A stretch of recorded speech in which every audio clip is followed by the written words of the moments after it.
कि आप जो हैं इतनी नालायक औलाद कैसे हो सकते हैं कि आपने अपने माँ बाप को घर से बाहर निकाल दिए। I enjoyed myself. मतलब मैं सेट पे बैठा रहता था whenever Mr Bachchan used to be performing. Amitabh को तेरे घर में भेज दूंगा और समीर के घर में हेमा जी को भेज दूंगा, तो वहाँ तो कोई एक्टिंग करेगा नहीं, सारे एक्टर्स तेरे घर में आ जाएंगे।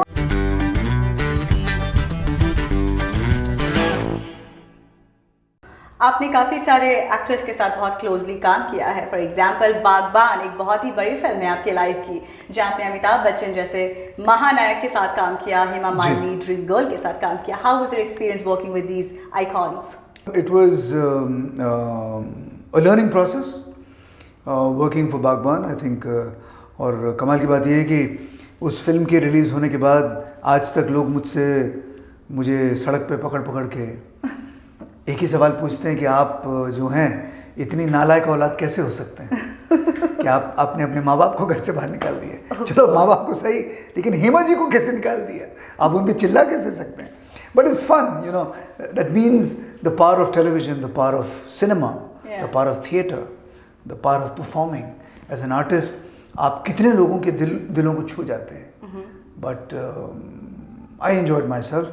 मतलब मैं सेट पे बैठा रहता था whenever Mr. Bachchan used to be performing. Okay. I used to keep watching कि किस तरह से वो सीन को पढ़ते हैं, प्रिपेयर कैसे होते हैं, डायलॉग्स कैसे बोलते हैं, रिहर्सल्स कैसे करते हैं जी। तो मतलब जैसे मैंने बोला कि life is a best teacher. आपको किसी एकेडमी इंस्टीट्यूशन में जाने की ज़रूरत ही नहीं है। So you watch him and you know you learning everything. कोई ऐसी बातचीत आपकी हुई उनसे जो आपको आज भी याद है अमिताभ बच्चन से? देखिए, वो एज डिफरेंस इतना है और आप उनसे क्या बात करेंगे? You know, he is jovial when the scene was jovial. That's something I've learned. क्योंकि आपके सीन्स काफ़ी ज़्यादा रहे उनके साथ। नहीं, मेरे ज़्यादा नहीं थे। समीर सोनी जो दूसरे एक्टर थे, क्योंकि बच्चन साहब उनके घर में जाते हैं, मेरे घर में हेमा जी आती हैं जी। तो मैंने बड़ी कोशिश की रवि जी को पटाने की कि मैंने रवि जी आप ऐसा कीजिए कि आप समीर का रोल मुझे दे दीजिए और हेमा जी को उसके घर में भेज दीजिएगा। तो Ravi Chopra, you know, he was like, he is no more, but I very fondly remember him. He gave the most incredible answer. He says, problem क्या है? मैं कर देता, लेकिन एक बहुत बड़ी प्रॉब्लम है। मैंने बोला सर प्रॉब्लम क्या है? He says, अगर अमिताभ को तेरे घर में भेज दूंगा और समीर के घर में हेमा जी को भेज दूंगा, तो वहाँ तो कोई एक्टिंग करेगा नहीं, सारे एक्टर्स तेरे घर में आ जाएंगे। So ये मैं कर नहीं सकता। So I was like, sir, आप मतलब मेरी खींच रहे हैं। But he was very clear, Ravi ji was very clear कि वो चाहते थे कि जिस तरह से बदतमीजी से मैं हेमा जी से बात करता हूँ, he says कि I am very sure you can do it very well.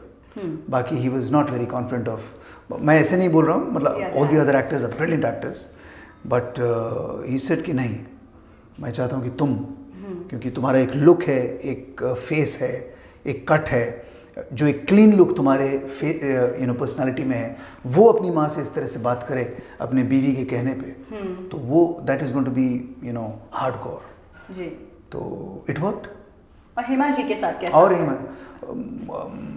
Well, क्योंकि उनके साथ आपने काफी द मोस्ट आई रिमेंबर मेरी मखना मेरी सोनिया, जब गाना हम शूट कर रहे थे तो सब you know my wife was played by Suman Ranganathan and फिर वहाँ पे अदिति की बहन थी Aarzoo Govitrikar, she was also there, and then Divya Dutta.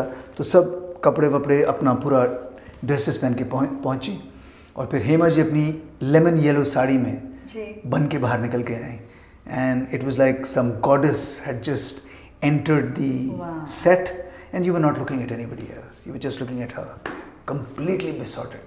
What a beautiful woman and so elegant. So graceful. Very graceful.